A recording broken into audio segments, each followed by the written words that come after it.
This is my Team Associated RC10 team car. So the team car, there were actually many iterations of the team car that were made in the late 80s and early 90s. And this particular team car, I believe, is the last team car that was made before Team Associated made the World's car, which was made after they won the 93 IFMAR Off-Road World Championships. So what I did with this team car was to actually update it to World's car spec, with the exception of the aluminum tub chassis. So where do I want to start here? So first, I got this chassis off of Craigslist for about $100, including shipping. Thought it was a pretty good deal. It came in decent condition. The body was kind of beat up.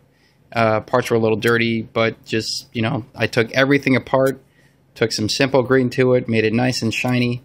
And I was very pleasantly surprised at how good of a condition most of the parts were in.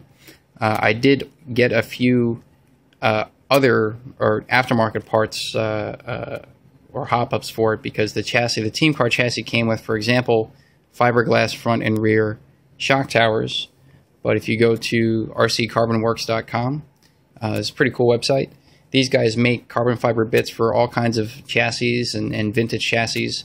So you can go there and you can get the World's Car carbon fiber set, which you get the World's Car spec carbon fiber front shock tower, rear shock tower, the carbon fiber rear transmission brace, and the carbon fiber battery brace. Okay, and that's about $40, I think. Another difference between the team car and the World's car, maybe it's hard to see here, oh, this lighting. So the World's car has a ball bearing bell crank steering set. The team car didn't have that. Thankfully, this chassis, the person who previously owned it must have done a bunch of upgrades on their own, and this has an MIP ball bearing steering set, which is great. The other difference between the team car and the World's car is the rear bulkhead. So let me see if I can get a good angle in on this here. So the bulkhead is basically the block where the rear shock tower mounts on. Okay, it's this guy right here. Now, older bulkheads just had a bunch of holes here where you would mount the camber link, but apparently the factory team drivers weren't mounting their camber links here. There was a hole that they would drill out here to mount the rear camber link. So when Associated came out with the World's car, they made an updated bulkhead which had a hole drilled here for the sort of secret team driver camber link location. Okay, so this has the World's car bulkhead, which is nice. This does have a black aluminum tub chassis, but that doesn't make it a World's car. The World's car had apparently a different type of aluminum, and the chassis itself was also milled out at various points in the chassis to make it lighter. So this is a team car because it has what's called a B stamp chassis. That's the only thing about this that makes it not a World's car. If I had the World's car chassis, this would basically be a World's car. But if you try to go online and find a World's car aluminum tub chassis, just the chassis, they are, at least I haven't been able to find one. I found maybe one, and they wanted like $300 for it. Not really worth it.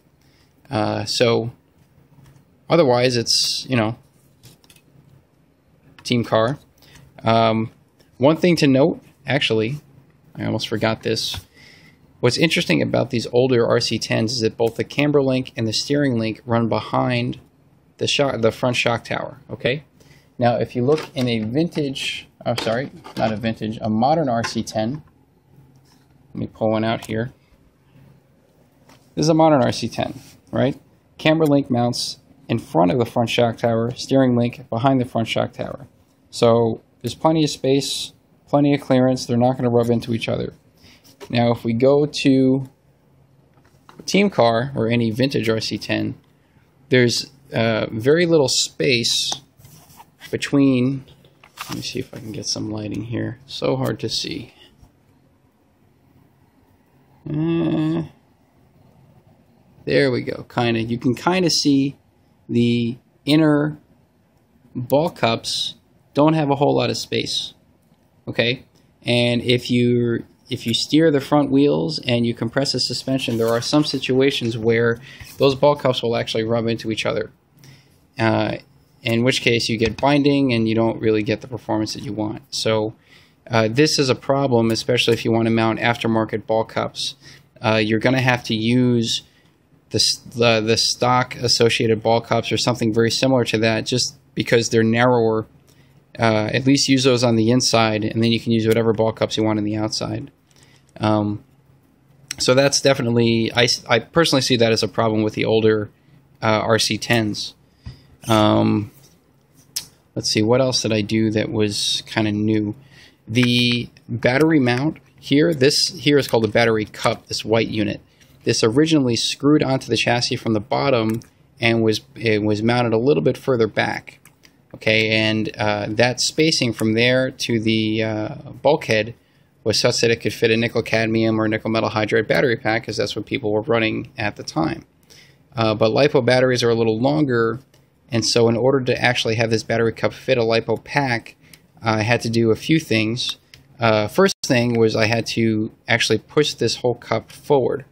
So it runs right up against the rear servo mount piece that sticks up from the chassis, is right up against that. And I just cleaned the tub and cleaned the bottom of the battery cup and put some double-sided tape down. I used outdoor double-sided tape, so just go to Lowe's or Home Depot and look for that. You will see in the tape and glue aisle they'll have indoor double-sided tape and outdoor double-sided tape. Get the outdoor stuff; it's stronger, it'll stick better, and use that for the battery cup. I also had to cut some notches out of the battery cup, one in the front here and one in the side, because I just have two different types of stick packs. These Turnigy packs, the wires come out of the front. I have Protect packs where the wires come out of the side. So you'll need to do that to make sure that the pack actually fits in and doesn't, squeeze the wires. I also cut a small slit on this side here and on the other side so that a little flap here can come up, just to make it a little easier to mount the battery in if I happen to put in a thick battery. Okay, so that's what I did at the center. In the back is where I made the most changes.